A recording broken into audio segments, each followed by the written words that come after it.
ਵਾਹਿਗੁਰੂ ਜੀ ਕਾ ਖਾਲਸਾ वाहिगुरु जी की फतेह। सत श्री अकाल, नमो बुधाय, जय निवास साथियों, अस्सलाम वालेकुम साथियों। भाई शुभ मानवता न्यूज चैनल पर आप सभी का स्वागत है। मैं मेघराज सिंह अमेरिका से। साथियों, आप सभी जानते हैं उठाते गरीबों की आवाज, मजलूमों की आवाज, जिनकी कोई आवाज नहीं उठाता उसकी आवाज शुभ मानवता उठाता। साथियों, आप सभी जानते हैं कि ईवीएम का मसला चल रहा भारत में। बड़े बड़े जो दूसरे देश हैं, जो मजबूत कंट्री है, उन्होंने सबने ईवीएम को बैन कर दिया है।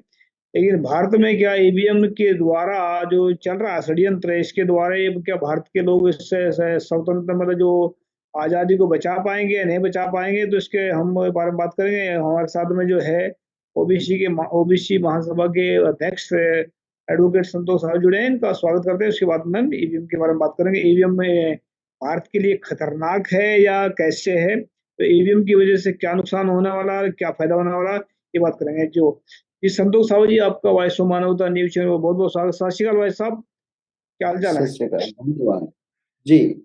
ईवीएम की बात रखते हैं, मतलब विदेशों में बंद हो चुका है और ये लोकतंत्र जो है भारत में लोकतंत्र माना जाता है, तो ईवीएम लोकतंत्र के कितने फायदे में है, कितने नुकसान में, इसके बारे में थोड़ा जानकारी दें। जी, मैं सर्वप्रथम वॉइस ऑफ मानवता को और वॉइस ऑफ मानवता के सीईओ भाई मेघराज सिंह जी, आपको बहुत बहुत धन्यवाद ज्ञापित करना चाहता हूं कि आप भारत के सबसे ज्वलंत मुद्दे आज जो सोशल मीडिया में और अन्य जो स्रोत हैं सूचना के, उसमें सबसे ज्यादा छाया हुआ ये मुद्दा है। आज के डेट में आज 14 जनवरी 2024 के दिन एक बड़ा मुद्दा पे आप चर्चा करा रहे हैं, इसके लिए पुनः आपको बहुत बहुत धन्यवाद। मैं आपको बताना चाहता हूं कि भारत दुनिया का सबसे बड़ा लोकतांत्रिक देश है। बहुत बड़ा जनसंख्या है भारत में।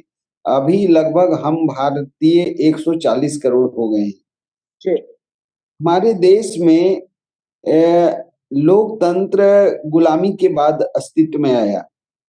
भारत निरंतर गुलाम रहा है, जैसा कि आपको विदित है कि हम अंग्रेजों के गुलाम थे, मुगलों के गुलाम थे, मंगोलों के गुलाम थे, हूणों के गुलाम थे, शकों के गुलाम थे, सिथियनों के गुलाम थे, आभीरों के गुलाम थे। ना मालूम कितनी गुलामी हम हमारे पुरखों ने हमारे ही देश में रहकर झेला है। बड़ा मुश्किल से भारत में लाखों, अंग्रेजों से जब देश को आजादी मिली तो लगभग 7 लाख लोगों ने अपने प्राणों की आहुति दी है, तब ये आजादी भारतीयों के हाथ में आया है। और भारत में लोकतंत्र है। लोकतंत्र का सीधा सा मतलब है लोगों का ही तंत्र है। जो लोग फैसला करेंगे उसके आधार पे भारत चलेगा। और भारत में एक लिखित संविधान अस्तित्व में है। हमारे महान पुरखों ने बड़े मेहनत मशक्कत और इस मौके पे मैं याद करना चाहता हूँ महामानव Bharat Ratna symbol of knowledge doctor Baba Saheb Bhimrao Ambedkar ji को। उनकी इतनी बड़ी त्याग के लिए तो मेरे पास शब्द भी नहीं है। उनके जैसा युग पुरुष भारत में रहे तभी ये संभव हुआ। और अभी भारत में इलेक्ट्रॉनिक वोटिंग मशीन और VVPAT vote verifiable paper trail machine, 2 machine अभी भारत में है और दोनों के माध्यम से चुनाव हो रहा है। 1982 में श्रीमती इंदिरा गांधी जी भारत के प्रधानमंत्री रही। उस समय इतना टेक्नोलॉजी का विकास नहीं हुआ था। उस समय ये प्रस्ताव संसद में आया और पास भी हुआ और पहली बार केरल के 50 पोलिंग बूथों में इसका उपयोग भी हुआ। बाद में भारत इसको बैन भी कर दिया। लेकिन बाद में 2004 के बाद ईवीएम मशीन के माध्यम से चुनाव होने लगा। फिर सर्वप्रथम भारतीय जनता पार्टी के फाउंडर माननीय लाल कृष्ण आडवाणी जी और भारत के सुप्रीम कोर्ट के प्रख्यात अधिवक्ता माननीय सुब्रमण्यम स्वामी जी सुप्रीम कोर्ट में केस फाइल किए थे कि ईवीएम से निष्पक्ष स्वतंत्र पारदर्शी चुनाव संभव नहीं है। इससे मतदाता के वोट का हेरा फेरी की आशंका है, इसलिए इसको बैन किया जाए। सबसे पहले उन्होंने केस फाइल किया। फिर भारत में सब बहुजनों के सबसे बड़े सामाजिक संगठन के नायक माननीय वामन मिश्राम साहब भी इस केस को सुप्रीम कोर्ट में लड़ते रहे। उन्होंने 2-3 बार केस को जीता भी है। सबसे बड़े ईवीएम के बारे में देश को आगाह और समझाइश देने वाले सामाजिक नेताओं में राष्ट्रीय स्तर पे, अंतर्राष्ट्रीय स्तर पे माननीय वामन मिश्राम साहब भी रहे, अन्य अनेक लोग रहे। अभी भारत में ये बहुत बड़ा इशू हो गया, जैसा आपने कहा। मैं इस विषय पे, मैं भारत का नागरिक हूँ, इस नाते मैं कहना चाहता हूँ कि वोट का अधिकार हमारे महान पुरखों के त्याग, तपस्या, बलिदान के कारण मुझे मिला है। भारत के संविधान के कारण मुझे वोट का अधिकार मिला है और मेरा अधिकार, मैं जब तक आश्वस्त ना हूं कि मैं किसको अपना वोट दे रहा हूं, मैं सिर्फ वोट नहीं दे रहा हूं, मैं 5 साल के लिए अपना पूरा राजनीतिक, सामाजिक, आर्थिक, धार्मिक, शैक्षिक, स्वास्थ्य, हर बातों को मैं मेरे प्रतिनिधि के हाथ में सौंप रहा हूँ। 5 साल का मैं अपना भविष्य सौंप रहा हूँ, मेरे बच्चों का भविष्य सौंप रहा हूँ, मेरे परिवार का सौंप रहा हूँ, मेरे समाज का सौंप रहा हूँ। मैं राज्य और देश के भविष्य, मैं एक वोट जो मुझे है, मेरे में निहित है, वो मैं दे रहा हूँ मेरे 5 साल के भविष्य को सोच। अब उसमें अगर मुझे शंका हो जाए तो ये मेरा हक बनता है कि मुझे आश्वस्त किया जाए, मेरी आवाज को दबाई ना जाए, मेरे ऊपर जबरदस्ती कोई बात थोपी ना जाए। यही भारत के लोग बोल रहे हैं। इस विषय पे मैं याद करना चाहता हूँ, दाऊ नंद कुमार बघेल जी, बाबूजी जब दिल्ली में हम लोग थे तो वो एक महान समाज सुधारक रहे, बहुत दूर भविष्य दृष्टा थे दाऊनंद कुमार बघेल जी। उन्होंने एक आवेदन महामहिम राष्ट्रपति भारत सरकार को एक आवेदन दिया है, भारत निर्वाचन आयोग को दिए, भारत के प्रधानमंत्री जी को दिए, गृह मंत्री जी को, उसकी पावती भी है। ये बाबूजी ने कहा कि ईवीएम को हटाकर बैलेट पेपर से भारत पुनः चुनाव में आए और अगर सिर्फ ईवीएम और बीवीपीएटी के माध्यम से चुनाव होगा तो ऐसे चुनाव से अच्छा है कि मुझे इच्छा मृत्यु दे दी जाए। मैं ऐसे चुनाव प्रणाली में जीवित नहीं रहना चाहता हूँ। वो इच्छा मृत्यु की मांग तक किए थे। आप सोच सकते हैं, दाऊनंद कुमार बघेल जी किसी परिचय के मोहताज नहीं है। भारत का गांव गांव, बच्चा बच्चा उनको जानता है। ऐसे महान सामाजिक पुरोधा के द्वारा ये ऐसा कहा गया।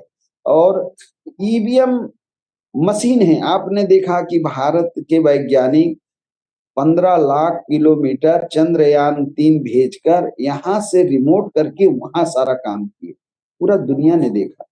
अगर 15 लाख किलोमीटर दूर बैठकर ऐसे मशीन को नियंत्रित किया जा सकता है तो ये संभावना है कि ईवीएम मशीन से भी वोट को नियंत्रित किया जा सकता है। वोट कैसे निकल रहा है?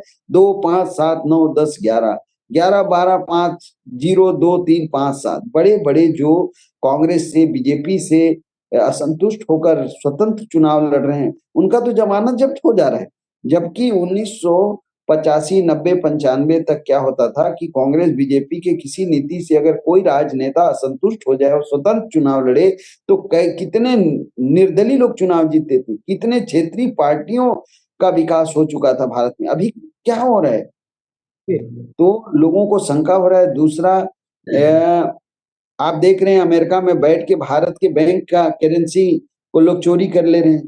तकनीकी, अभी भारत में और दुनिया में साइबर युग आ गया, इतना ज्यादा टेक्नोलॉजी का विकास हो गया, कुछ भी संभव है।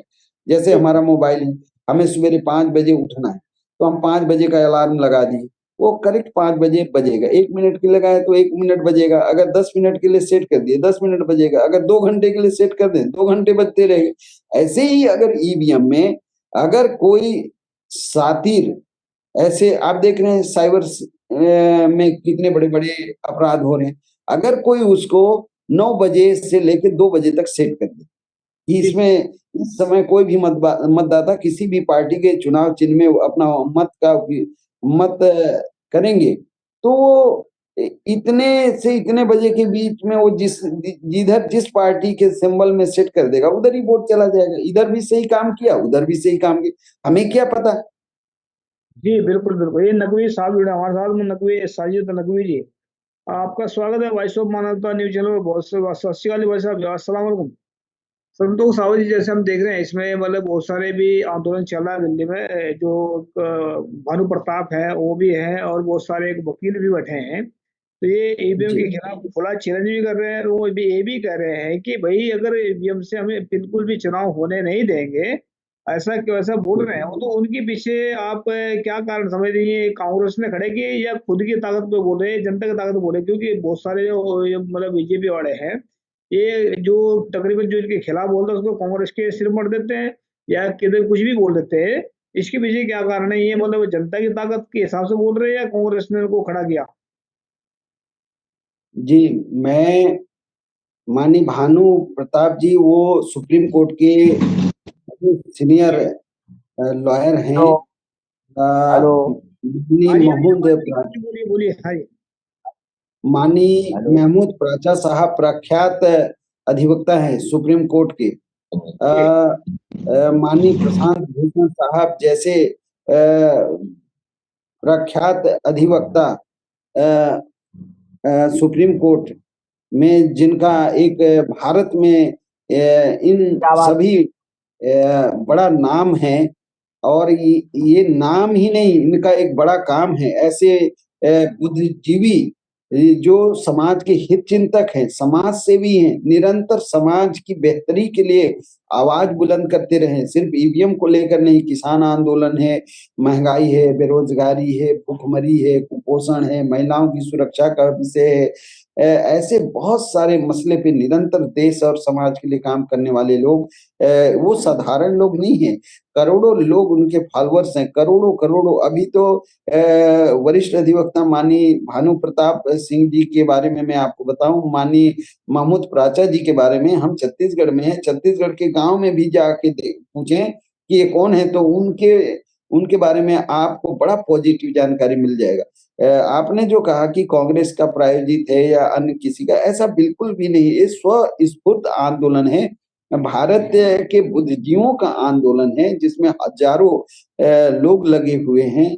हजारों बुद्धिजीवी इसको नेतृत्व कर रहे हैं, जिसमें लाखों करोड़ों लोग गांव गांव में ये बात पहुंच चुका है कि भाई साधारण सी बात है, हम भारत के मतदाता हैं, हम बैलेट पेपर से चुनाव चाहते हैं, तो निर्वाचन आयोग को क्या आपत्ति है? आप तो ये एक स्वयं शासी स्वायत्त शासी संस्था है, संविधान के कारण आपका अस्तित्व है। और संविधान आपको ये पावर दिया है कि आप ना इधर ना उधर स्वतंत्र निष्पक्ष पारदर्शी चुनाव की संपूर्ण चुनाव कराने की जवाबदेही है आपको जनता के प्रति। और आप एक वेतन भोगी लोग हैं। जनता की गाढ़ी कमाई, खून पसीने की कमाई से आपका सारा जो मामला है, आपको जीविकोपार्जन का जो सारा व्यवस्था है, वो अंततः जनता की पैसे से हो। आप जनता के प्रति जवाब दें। भारत की जनता ये मांग कर रही है कि ईवीएम और वीवीपीएटी मशीन को हटाकर हमें कागज से चुनाव चाहिए, हम कागज से वोट डालना चाहते हैं। क्या गलत है? या फिर और एक मांग में सोशल मीडिया में और जानकारी आ रही है, लोग कह रहे हैं कि वीवीपीएटी में जो पर्ची है, वो पर्ची उसमें खुद कट के ना गिरे, पहले वो हमारे हाथ में मिले और हम अच्छे से उसको देख लें, उसका भौतिक सत्यापन कर लें, और ये एक स्वतंत्र जो डब्बा रहे उसमें हम डाल दें। पहले आप वीवीपीएटी पर्ची का गिनती करिए उसका, इसके बाद ईवीएम मशीन के आंकड़े से वीवीपीएटी के पर्चे का मिलान कर लीजिए। आपके रिजल्ट से हम संतुष्ट हैं। ये तो कोई कहीं से भी संवैधानिक व्यवस्था का उल्लंघन नहीं है, संवैधानिक कार्यों का उल्लंघन नहीं, कुछ नहीं। अगर भारत दुनिया का सबसे बड़ा लोकतांत्रिक देश का ये खिताब है, भारत के हम नागरिक हैं, हमें गर्व है, दुनिया के सबसे बड़े लोकतांत्रिक देश के नागरिक होने का हमें गर्व है।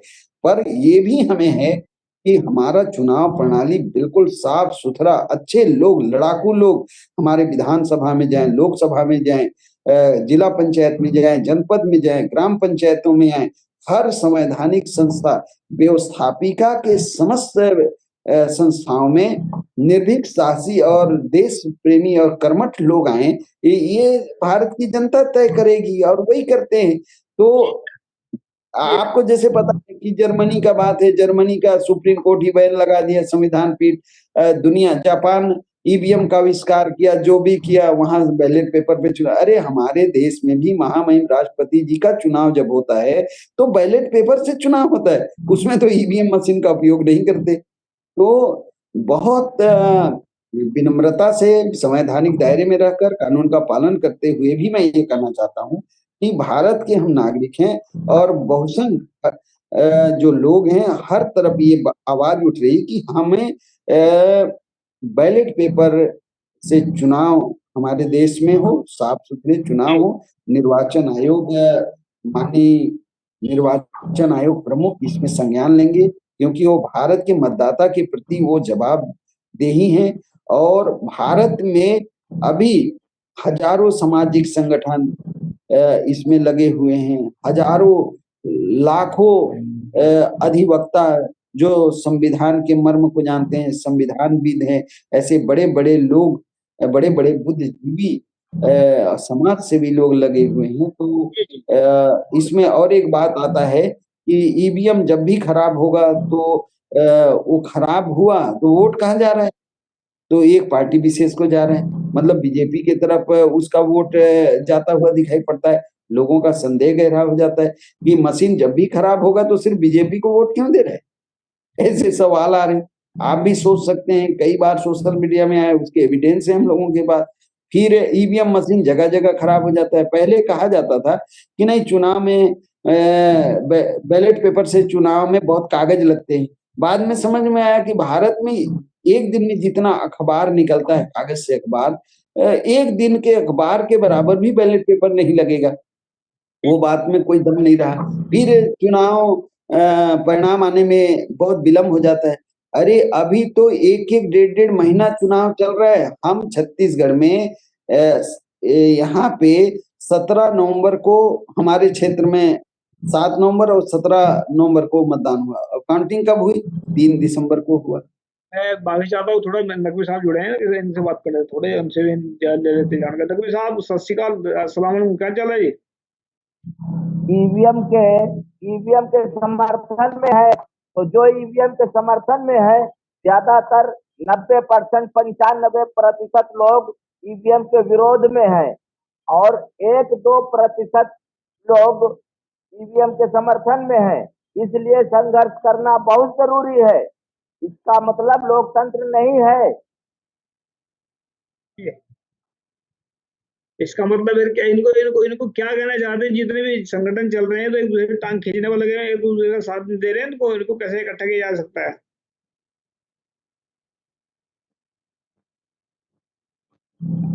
हाँ, सबको एक प्लेटफार्म पर आना चाहिए, इसमें सभी संगठन को। और इसकी वजह है, ना आने की वजह ये है कि हाँ, जो इंडिया गठबंधन बना है, ईवीएम का स्थापित करता कांग्रेस है, तो कांग्रेस नहीं बोल रही है कि ईवीएम में चोरी हो रही है, जबकि बीजेपी ने कांग्रेस पर आरोप लगाया था। 8 अक्टूबर 2013 को सुप्रीम कोर्ट ने फैसला दिया कि ईवीएम से पारदर्शी चुनाव नहीं हो सकता, ट्रांसपेरेंट चुनाव नहीं हो सकता। तो ये बात तो क्लियर हो गई। अब सुप्रीम कोर्ट से बड़ा कोई है नहीं और कांग्रेस नहीं बोल रही है। इसका मतलब कांग्रेस खुद बीजेपी के चोरी में शामिल है और जानबूझकर चोरी करने का मौका दे रही है। तो जितने भी मुख्यमंत्री हैं क्यों नहीं बोलते? हम तो डायरेक्ट आरोप लगाते हैं कि जितने भी मुख्यमंत्री, भूतपूर्व मुख्यमंत्री हैं, ये लोग अपने भ्रष्टाचार के कारण ईडी और सीबीआई के डर से नहीं बोलते। तो अब देश के जनता को सड़क पर आना होगा, वरना जो है जो दुर्गति होगी वो उसका जो है आप अनुमान नहीं कर सकते। भानु प्रताप जी एडवोकेट जो कह रहे हैं उनकी बात 100% सत्य है। और बान से 31 जनवरी को बान से वहां पर जंतर मंतर पर 1 लाख लोगों को लेकर धरना प्रदर्शन करेंगे। जी जी जी। हाँ, संतोष साहब जी, जैसे हम देखते हैं कि भवन मिश्रा की बात आपने रखी थी इसमें, पवन मेश्राम ने जो है ना अभी बहुत सारी वीडियो सामने आई है उसकी, तो वो ईवीएम के मुद्दे को छोड़ करके इधर उधर की बात ज्यादा कर रहे हैं। अभी कोई राम वहां पर पैदा हुए थे उसकी बात में ये है, जबकि भारत को कहते हैं कि अभी जहाँ पर ये बनाने का नाम है, जहाँ राम मंदिर बनने जा रहा है, वो कहते हैं यहाँ पर जो बुद्ध थे, बुद्ध मतलब का था यहाँ पर। जब सारी धरती बुद्ध की है, भारत तो जहाँ जाए उधर राम का अस्तित्व है ही नहीं कहीं भी, तो फिर उन लोग बार बार से बातें बोल करके टाइम वेस्ट करने की क्या जरूरत है। तो उन्होंने बहुत सारे ईवीएम के सबसे बड़े विरोधी वही थे, आपने अभी बताया हमें। तो अभी ईवीएम के मसले पर उनके बहुत ठंडे बयान आते हैं, इसके पीछे क्या कारण है, और अगर उनके बयानों को सबको तेज किया जा सकता है सबको लोगों को, तो कैसे किया जा सकता है? जी संतोष साहब। नहीं, ऐसी बातें नहीं है। माननीय पवन मेश्राम साहब भारत मुक्ति मोर्चा के राष्ट्रीय अध्यक्ष हैं, बहुजन क्रांति मोर्चा के राष्ट्रीय संयोजक हैं। मैं उनका कोई प्रचारक नहीं हूँ, लेकिन उनके किए कार्यों को बताना जरूरी है कि ईवीएम को लेकर, ईवीएम के बहुत सारी तकनीकी बातों को लेकर देश में निरंतर जन जागरूकता करते रहे। अभी भी 31 जनवरी 2024 को भारत निर्वाचन आयोग नई दिल्ली केंद्रीय कार्यालय में एक बड़ा मोर्चा वो लेकर जाएंगे, ऐसा उन्होंने ऐलान किया है। मैं सोशल मीडिया के माध्यम से मुझे जानकारी हुई। और बात अभी धर्म का नहीं है। धर्म, देखिए, भारत में असल जो बात है, जाति हमारी समस्या नहीं है। हम अपने अपने जात में जीना सीख गए हैं। धर्म भी हमारी समस्या नहीं है। हम अपने अपने धर्म में अपना अपना जीना सीख गए हैं। असल समस्या भी भारत में बेरोजगारी है, बढ़ती जनसंख्या है, महंगाई है, कुपोषण है, जो धर्म के नाम पे उन्माद बढ़ता जा रहा है, इसको कैसे कंट्रोल किया जाए वो है। ये उन्मादी बनाने वाले लोग कौन है? भारत का सुख शांति चैन अमन जो भी है उसको कौन विघ्न डालना चाहते हैं? इसके तरफ भारत के एक एक लोगों को सोचना है इस दिशा पे। जाति और धर्म के ऊपर हमने पूर्व में ही कहा कि ये हमारी समस्या ही नहीं है। हम अपनी जात में जीना सीख गए, अपना धर्म मानना सीख गए। अरे हम ऐसा तो नहीं कि असल मुद्दे से हमारे ध्यान को डाइवर्ट करने का, भटकाव लाने का एक बड़ा राष्ट्रीय और अंतरराष्ट्रीय साजिश के कहीं तो भारत के लोग शिकार नहीं हो रहे हैं। इस पे भी चिंतन करने की जरूरत है। और हम लोग किसी जाति के प्रचारक नहीं है, किसी धर्म के प्रचारक नहीं है। हम लोग भारत में संविधान को मानते हैं, लोकतंत्र को मानते हैं, और भारत में संवैधानिक व्यवस्था के आधार पे समाज रचना खड़ा, अनुसूचित जाति के रूप में, अनुसूचित जनजाति के रूप में, अन्य पिछड़े वर्ग के रूप में, सामान्य के रूप में, धार्मिक अल्पसंख्यक के रूप में ऐसा समाज रचना भारत में स्थापित हो, इसका पुरजोर वकालत भारत का संविधान करता है। अभी किसी को भी पूछिए कि आप अनुसूचित जाति हैं जी, तो आपको सुविधा भारत में किस नाम से मिल रहा है? जाति के नाम से मिल रहा है कि धर्म के नाम से मिल रहा है? तो वो तुरंत 1 मिनट भी नहीं लगेगा, जवाब देंगे अनुसूचित जाति के नाम पे हमें शिक्षा में सुविधा मिल रहा है। जब हम शिक्षित हो गए तो नौकरियों में सुविधा मिल रहा है। जब हम नौकरी में आ गए तो प्रमोशन में सुविधा मिल रहा है। उद्योग धंधे भूमि में हमारी हिस्सेदारी अनुसूचित जाति के नाम पे है। जनजाति का यही है। भारत में अनुसूचित जनजाति को विशेषाधिकार है, संविधान में विशेषाधिकार, self governance, land of ownership, ऐसे बड़े बड़े विशेषाधिकार अनुसूचित जनजाति को अनुसूचित जनजाति के नाम पे है, ना कि जाति के नाम पे है, ना धर्म के नाम पे। उनको पूछा जाए आप विधायक बने? हाँ जी बने।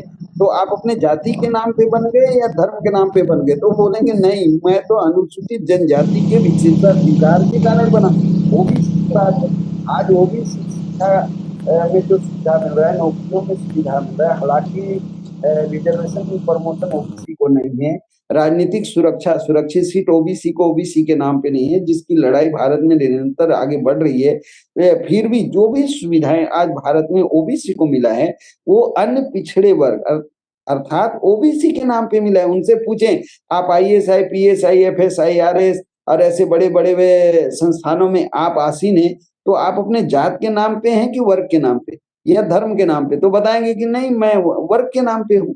तो ये जो व्यवस्था है, इस व्यवस्था को भारत में संविधान की जो मंशा है, संविधान का जो व्यवस्था है, कि हम अनुसूचित जाति के रूप में, जनजाति के रूप में, पिछड़े वर्ग के रूप में, सामान्य के रूप में और धार्मिक अल्पसंख्यक 5 वर्ग में भारत के 140 करोड़ लोग हैं।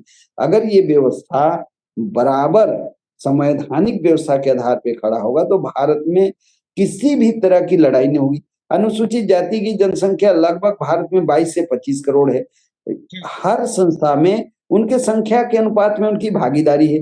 आप उनका संख्या ही उतना है, एक रोटी है, एक रोटी को 5 भाग में बांटना है और संख्या के अनुपात में बांटना है।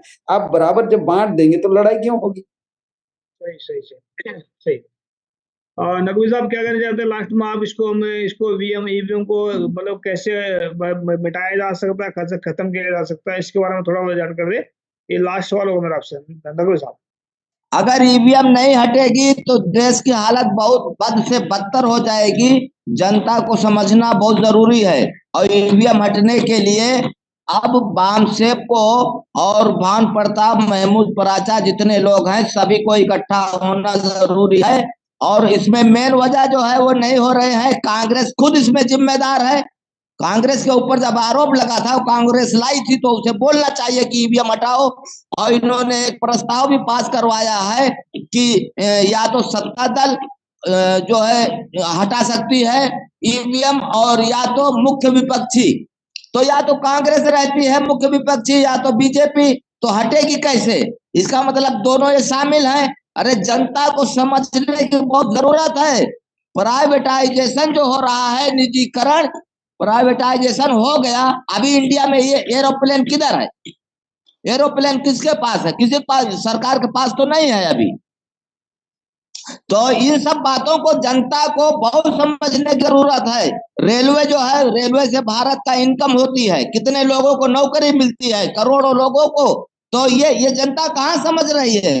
और जब मुख्यमंत्री बोल ही नहीं रहे और जनता समझती है कि हमारा मुख्यमंत्री ये न्यूक्लियर बम है, यही बोलेगा तो ये हमारी मदद करेगा। और ये नहीं जनता समझती कि हमारा मुख्यमंत्री इतना हराम का पैसा खा लिया है कि इसके बोलने की हिम्मत नहीं है। ये जनता नहीं समझती कि हमारा मुख्यमंत्री हराम इतना खा लिया कि अब ये बोल नहीं सकता, डर के मारे, सीबीआई और ईडी के मारे। असल में जनता अपने देश की, हम नहीं कह रहे, मार्कंडे पांडे वो काटजूज जो है रिटायर जस्टिस, उन्होंने खुद कहा कि 92% जनता भारत की मूर्ख है। तो मैं कहता हूं कि सही बात है उनकी बात, जज साहब की। अरे जनता ये समझ लेना चाहिए कि जितने भी मुख्यमंत्री हैं, जो जिस मुख्यमंत्री को मानता है, मैं सभी के ऊपर आरोप लगाता हूं। अगर हिम्मत है तो मेरे ऊपर मुकदमा कराए, 1 घंटा नहीं लगेगा, मैं अभी आ जाऊंगा। समझे? मुख्यमंत्री लोग क्यों नहीं धरना प्रदर्शन करते? जनता बेरोजगारी पे है, युवा आत्महत्या कर रहे हैं। अच्छा, हिंदू मुस्लिम की बात हम नहीं करते, हम आत्महत्या की बात कर रहे हैं। 100% में से 1% भी नहीं करता मुस्लिम आत्महत्या, 99% हिंदू आत्महत्या करते हैं। तो 99% आत्महत्या में से 1% भी की कमी नहीं कर पाई ये सरकार 10 साल में। तो कौन सा हिंदू की मदद कर रहे हैं? या कौन से हिंदू को रोजगार दे रहे हैं? कौन सी हिंदू महिलाओं को जो पति छोड़कर इधर उधर भाग जाते हैं, दूसरी भी कर रहे हैं, तो कौन सी उनकी मदद कर रहे हैं? किस हिंदू की मदद हो रही है? साधु महात्मा लोग खुद कह रहे हैं अभी कि जो है मंदिर बिना संपूर्ण हुए इसकी पूजा नहीं हो सकती। तो भाई महात्मा लोगों से बड़ा कौन है? जब महात्मा लोग कह रहे हैं, साधु संत लोग, कि इसको पहले पूरा हो जाने दो, तब इसकी जो है वो उद्घाटन किया जाए, लेकिन कर रहे हैं। तो इसका मतलब जब मनमानी ये सरकार कर रही है, ईवीएम नहीं हटा रही है, तो ये सरकार कैसी है?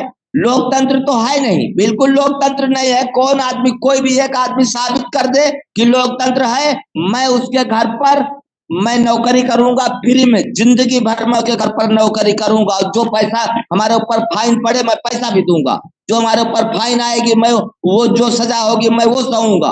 कोई भी आदमी अगर लोकतंत्र सिद्ध कर दे कि है लोकतंत्र, ना लोकतंत्र है, ना जजों की चल रही है। सुप्रीम कोर्ट के जज भी जो है मतलब वो हो गए हैं, यानी वो कैप्चर हो गए हैं, समझे। कोई नहीं है वही सरकार। सरकार कौन है? कोई कहता सरकार है, कोई सरकार नहीं है। इसको सरकार कहते हैं? जनता जो बोले इसको जेल में डाल दो? नहीं, बिल्कुल नहीं। जनता आप समझ नहीं रही। जनता को बाहर आना चाहिए, वाम सेब का साथ देना चाहिए, और भानु प्रताप और महमूद पराचा को भी वाम सेब का साथ देना चाहिए, और वाम सेब को भी तत्काल जो है अविलंब महमूद पराचा और भानु प्रताप के साथ हो जाना चाहिए। वरना अपनी अपनी अगर रोटी, अपना झंडा ऊंचा करने के चक्कर में ये देश की ये हालत हुई है। जितने मुख्यमंत्री हैं ये अपना झंडा ऊंचा करने के लिए और अपना पेट भरने के लिए, जनता का नहीं, अपना पेट भरने के लिए मुख्यमंत्रियों ने करोड़ों हजारों करोड़ जमा किया है, और बाहर नहीं आ रहे ईवीएम के खिलाफ बोलने के लिए। क्यों नहीं आते? हम तो सभी मुख्यमंत्री के ऊपर आरोप लगा रहे हैं कि सब लोगों ने हराम खाया है। किसी की हिम्मत हमारे ऊपर मुकदमा करे। जी बिल्कुल बिल्कुल। हाँ जी, क्या कहना चाहते हो संतोष साहू जी लास्ट में इसमें क्या मैसेज देना चाहते हो? जी, मैं भाई साहब हमारे पूर्व वक्ता के विचारों से सहमत नहीं हूँ कई बातों में। वो इसलिए कि अभी माननीय दिग्विजय सिंह पूर्व मुख्यमंत्री मध्य प्रदेश, अभी वो राज्यसभा सदस्य संसद दिल्ली में हैं। उन्होंने आकर बयान दिया, एक बार नहीं दो बार, कई कार्यक्रमों में भी उन्होंने कहा कि ईवीएम और वीवीपीएटी को हटाकर बैलेट पेपर से भारत में चुनाव हो। वो एविडेंस है। अभी भारत में जो 28 पार्टियों का अलायंस हुआ है, उनके द्वारा भी ये कहा जा रहा है चिट्ठी पत्री का व्यवहार है। तो हमें कोई भी विचार संवैधानिक दायरे में रहकर कानून का पालन करते हुए कहना है, क्योंकि भारत एक बड़ा देश है। भारत कई बातों में बड़े विषमता के दौर से गुजर रहा है, और विद्वान लोगों के ऊपर कोई कानूनी आंच ना है, क्योंकि विद्वान लोग ही कानून के शिकंजे में हो जाएंगे तो ये आंदोलन आगे कैसे बढ़ेगा। उस सिर पे 2024 के लोकसभा का चुनाव है। फिर भी मैं ओबीसी होने के नाते कहना चाहता हूँ कि ईवीएम और वीवीपीएटी को हटाया जाए और बैलेट पेपर से भारत में चुनाव हो, क्योंकि ईवीएम इलेक्ट्रॉनिक चीजों के ऊपर भरोसा नहीं रहा। ये कुछ भी हो सकता है। आप देख रहे हैं मोबाइल में किसी का नंबर आया नहीं आया, मोबाइल में अगर मोबाइल पे बैंक है तुरंत पैसा गायब हो जा रहा है। 1 मिनट चाहिए हो जा रहा है। तो इलेक्ट्रॉनिक चीजों के ऊपर विश्वास पूरी तरीके से नहीं किया जा सकता। भारत सरकार और निर्वाचन आयोग भारत के मतदाताओं की मंशा, क्योंकि अभी का जो सरकार है वो 37.7% वोट ऑफ परसेंट से सरकार बनी। बाकी तो आप समझ सकते हैं कि 63% लोग ईवीएम के विरोध में ही बोल रहे हैं। तो बहुमत से भी कहीं ज्यादा लोग अगर ये चुनाव प्रणाली को संदेह की नजरों से देख रहे हैं, तो भारत में अविलंब ये तो तय हो गया कि बड़े बड़े संगठन और बड़े बड़े जो कानूनविद हैं, जो अधिवक्ता हैं, उन लोगों ने तो डिक्लेयर कर दिया है अपने जंतर मंतर के आंदोलन हो या अन्य आंदोलन, कि हम किसी कीमत पे 2024 में ईवीएम से वोट या वीवीपीएटी से नहीं होने देंगे। अगर करना ही तो पहले वीवीपीएटी में जो पर्ची है वो हाथ में दीजिए, उसको हम बॉक्स में डालेंगे। पहले बॉक्स का वो पेपर को गिनती करिए और ईवीएम से आप मिलान कराइए। अगर ये बात है तो शायद एक बात बनेगा, या फिर दुनिया का कोई झंझट प्रपंच ना करते हुए, जब दुनिया के देशों ने ईवीएम को लाया, ट्राई किया, बैन कर दिया, तो भारत में क्या हम तो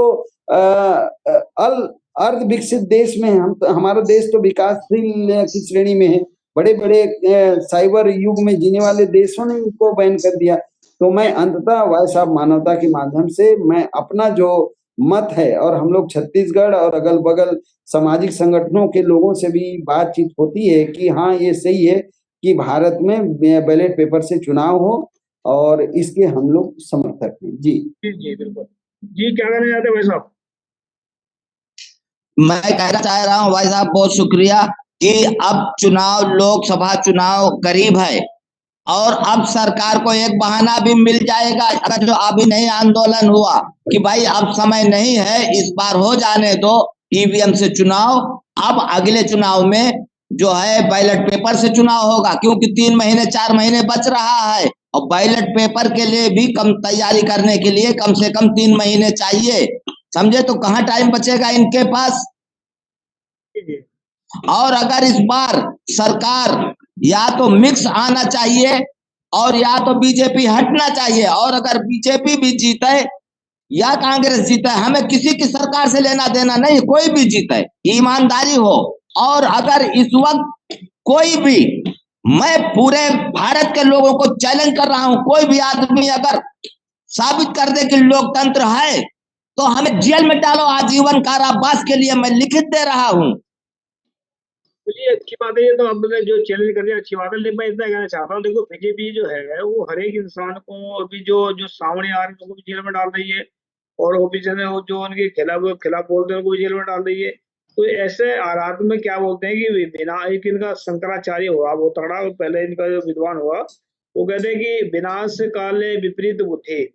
जब इंसान का विनाश की तरफ बढ़ता है, विपरीत बुद्धि का मतलब क्या होता है कि जब इंसान अपने लोगों को मारना शुरू कर देता है, जब अपने विरोधियों को सजा देना शुरू कर देता है, जब अपने फायदे के लिए सिस्टम को ऑन करता है, तब समझ लेना कि उसका विनाश की तरफ वो बढ़ रहा है। तो इनको जब समझाने वाला कोई नहीं मिलेगा, तो मैंने पहले भी डिक्लेयर किया था। नहीं पाजी, एक बात पे रिसर्च करना जरूरी है, ये संतोष साहू वकील साहब भी है। तो कांग्रेस ने स्थापित किया है और वो बोल नहीं रही है, और उसके ऊपर आरोप लगाया था, डायरेक्ट लगाया था बीजेपी ने, और अब जो है कांग्रेस नहीं बोल रही है। इसका मतलब कि अब ये नहीं बोलेगी इसकी चोरी वीडियो उसने बनाया है, और ये बोल नहीं रही, इसका यही प्रमाण है। तो ये नहीं बोल रही, इसका मतलब कि बीजेपी ही हमेशा जीतेगी, अब हमेशा 1000 साल तक वही जीतेगी। जब बड़ी पार्टी कांग्रेस बोल नहीं रही, तो इसका मतलब कांग्रेस या तो मर गई है पार्टी, या तो कांग्रेस कैडर हो गई है, ब्लैकमेल हो गई है। तो इससे सिद्ध हो चुका है कि अब कांग्रेस अपने जीवन में अब नहीं बोल सकती। इससे बड़ा बुरा वक्त क्या आएगा, जब टोटल यानी 1 वोट पाते हैं, राहुल गांधी 1 वोट पाते हैं अमेठी में, और अभी इस चुनाव में भी कोई मंत्री, कोई एक सीट पे कहीं जो है कांग्रेस को मध्य प्रदेश में या छत्तीसगढ़ में 1 वोट मिला है। इतना बड़ा बड़ा मजाक हो रहा है और कांग्रेस चुप रहती है। तो क्या कांग्रेस अनजान है? नहीं, अनजान तो नहीं है, या अज्ञान नहीं है। इसका मतलब कांग्रेस का मुंह बंद हो चुका है ब्लैकमेल होने की वजह से। कांग्रेस को बीजेपी ने खुद पकड़ लिया है चोरी करते। अब कभी भी कांग्रेस को जो लोग सोचते होंगे कि कांग्रेस आज नहीं तो कल आएगी, कांग्रेस असंभव कभी नहीं, 1000 साल नहीं आएगी अगर ईवीएम नहीं हटी तो। कांग्रेस आए या ना आए, हमसे कांग्रेस से लेना देना नहीं है। हमें भारत में ईमानदारी चाहिए। 80% हिंदू है, तो हिंदू अगर सक्षम रहेगा, आर्थिक दृष्टि से मजबूत रहेगा, हिंदू अगर सुखी रहेगा, तो 20% मुस्लिम ये भी सुखी रहेगा। भाई 80%, पहले मेरी बात पे गौर करो, 80% हिंदू है। अगर 80% हिंदू गरीब होगा तो भारत गरीबी में रहेगा। मेरी बात आपने सुना नहीं बोलो। 80% हिंदू है, तो हिंदू अगर सुखी रहेगा तो भारत सुखी रहेगा। अब आप पहले गणित लगाओ। हम हिंदू मुस्लिम की बात नहीं कर रहे, हम आर्थिक समस्या हल करने की हम बात कर रहे हैं। भाई जब भारत सुखी रहेगा, तभी तो देश सुख होगा, तभी तो विकास करेगा। भारत में 3% है जो ब्राह्मण है वो हिंदू है, बाकी तो जो ST SC OBC लोग तो हिंदू। वो तो बात सही है, तो फिर बात सही है, वो तो हिंदू कोई नहीं है, मैं जानता हूँ हिंदू कोई नहीं है भाई, लेकिन फिर भी अज्ञानता में लोग समझ रहे हैं मैं हिंदू हूँ। तो वैसे तो पूरा सब हिंदू है, भारत ही पूरा हिंदू है, हम भी हिंदू है, मुसलमान जो है वो भी हिंदू है। अरे जब अज्ञान लोग को पता ही नहीं है तो सब हिंदू है। हमारे कहने का मतलब SC ST OBC और माइनॉरिटी जितने हैं सब मिला करके भारत में अगर सब सुखी रहेंगे, विकास होगा तो देश आगे बढ़ेगा। अगर देश में ही ये हालत चल रही है, आपस में लड़ाई झगड़े, कुटुंब में और इनको पकड़ो, जेल में डालो, उनको पकड़ो, तो पड़ोसी से कब हमको लड़ने के लिए ताकतवर बनना पड़ेगा? पड़ोसी से कैसे हम करेंगे? बगल में चाइना चढ़ता चला आ रहा है, और चाइना जो है अड़ोसी पड़ोसी देशों से उसकी दोस्ती ज्यादा बढ़ रही है, तो हमें इसकी तरफ ध्यान देना चाहिए ना। ये देखो, अभी हम समाप्ति की तरफ जा रहे हैं। क्या कर रहे हैं संतोष साहब, कुछ कहना चाहते हैं? संतोष साहब जी, जी हमारा कहने का मतलब है कि यहाँ पे ईवीएम से चुनाव बिल्कुल हम तो मान ही नहीं सकते, और जब तक ईवीएम रहे हम सरकार नहीं मानते। और पहले भी कह चुका था, आज से 8 साल पहले नेशनल दस्तक पे भी कह चुका था कि भाई हम ईवीएम की सरकार नहीं मानते, सरकार है न माना है न मानेंगे, जिंदगी में नहीं मानेंगे हम। ये अभी मैं समाप्ति की तरफ जा रहा हूँ। संतोष साहब जी कुछ कहना चाहते हैं लास्ट में? जी संतोष साहब जी बताइए। देखिए, आज का वॉइस ऑफ मानवता टीवी चैनल के माध्यम से जो विषय चर्चा के लिए लाया गया, वो भारत में ईवीएम और वीवीपीएटी को लेकर चारों तरफ विरोध के स्वर मुखर हुए हैं, उस विषय पे था। मैं अभी भी इसी विषय पे ये बात आपके माध्यम से रखना चाहता हूँ कि भारत में सुप्रीम कोर्ट के रिटायर्ड जस्टिस, सुप्रीम कोर्ट के अधिवक्ता, बड़े बड़े विद्वान, बड़े बड़े सामाजिक संगठन के लोग चारों तरफ ईवीएम और वीवीपीएटी के प्रति संदेह व्यक्त कर रहे हैं, आंदोलन कर रहे हैं, धरना कर रहे हैं। आप देख रहे हैं दुनिया में, दुनिया के लोकतांत्रिक देशों में अगर 2 आदमी भी खड़े होकर बोल रहे हैं कि नहीं ये सिस्टम ठीक नहीं है, तो वहां का सरकार तुरंत उस पर विचार करता है। और भारत में तो हजारों लाखों करोड़ों लोग अगर सड़क पे ये चुनाव का जो सिस्टम है, जो प्रणाली है, उसके विरोध में है, तो भारत सरकार को तत्काल संज्ञान लेना चाहिए। और विशेषकर एक संवैधानिक जो व्यवस्था है कि भारत के निर्वाचन आयोग को ये पावर है कि वो भारत में चुनाव 6 महीने पहले भी करा सकता है या 6 महीने के बाद भी करा सकता है। उनको ये विशेषाधिकार भारत के संविधान के द्वारा प्रदत्त है। तो अभी जो चुनाव 2024 का है, बैलेट पेपर से अगर चुनाव की प्रक्रिया प्रारंभ हो तो 6 महीना चुनाव आयोग डेट को आगे कर सकता है। जो अप्रैल मई में होने वाला है वो सितंबर अक्टूबर तक भी हो सकता है। लेकिन चुनाव आयोग का कर्तव्य है कि जनता के वोट को, जनता जो भी मतदाता है वो दे रहा है, वो संतुष्ट हो। अगर मतदाता ही संतुष्ट नहीं है तो ऐसे चुनाव का फिर भारत में एक बड़ा उग्र आंदोलन का रूप लेगा और लेता जा रहा है। इसको भारत में शांति रहे, अमन रहे, कानून का राज रहे, इसके लिए भारत सरकार को भी, निर्वाचन आयोग को भी, निर्वाचन आयोग का कार्य ही है कि लोकसभा का चुनाव कराए, राज्यसभा का चुनाव कराए, राष्ट्रपति का चुनाव कराए, विधानसभा का चुनाव कराए, विधान परिषद का चुनाव कराए, पंचायत राज त्रिस्तरीय व्यवस्था की चुनाव कराए। ये तो निर्वाचन आयोग के विशेषाधिकार के आधार पे है। जब चुनाव होता है सारे संसाधन उनके नियंत्रण में होते हैं। तो बहुत पावरफुल व्यवस्था हमारे संविधान निर्माताओं ने निर्वाचन आयोग के हाथ में दिया है। और भारत में बड़ा, हमारा विश्व का सबसे बड़ा लोकतंत्र है, और लोकतंत्र को बचाना, लोकतंत्र के ऊपर विश्वास और आस्था रखना। हम लोकतंत्र से पहले कितने अत्याचार, अन्याय, शोषण के हमारे पुरखे शिकार रहे, कितना जुल्म और जातियां हमारे पुरखों ने भोगा है। बड़ा मुश्किल से लोकतंत्र भारत के लोगों के हाथ में आया है। इसको बचाने के लिए हम लोग सीमा पे भी जा सकते हैं। ये दिन निर्वाचन आयोग आने नहीं देगा, वो कानून का राज कायम रखेगा। और भारत में निश्चित रूप से बैलेट पेपर से चुनाव आगामी 2024 लोकसभा का होगा, मैं आशा करता हूँ। और आपने मुझे अपनी बात रखने के लिए मौका दिया, इसके लिए बहुत बहुत धन्यवाद। मैं अपील करना चाहता हूँ लास्ट में भारतवासियों को, पूरे भारतवासियों पर अत्याचार के लिए, बलात्कार के लिए, दुराचार के लिए तैयार रहना, तो इसको ईवीएम के खिलाफ ना खड़े हो। अगर अपने आपके आने वाली पीढ़ी को अत्याचार से, बलात्कार से, बेरोजगार से बचाना चाहते हो तो ईवीएम को फाड़ कर फेंक दे यहाँ से, तभी ये भारत का भला होगा, लोगों का भला होगा। और ये जो सरकार है, जो निकम्मी सरकार जो है, इसका भी भला होगा। क्योंकि जो ये गलत काम करने से खुद बचेंगे, तो फिर ये गलत काम करने से बच जाएंगे, इनकी भी जान बच जाएगी और लोगों की भी जान बच जाएगी। तो ईवीएम को अगर उखाड़ना चाहते हैं तो इसे एक साथ आकर के इनमें जितने भी ईवीएम के खिलाफ चल रहे हैं, सब उनके साथ में खड़ा होकर के ईवीएम को नष्ट करें, तभी भारत का लोकतंत्र बचेगा, इंसान का बचेगा। थैंक यू सबका। सत श्री अकाल, अस्सलाम वालेकुम, जय हिंद।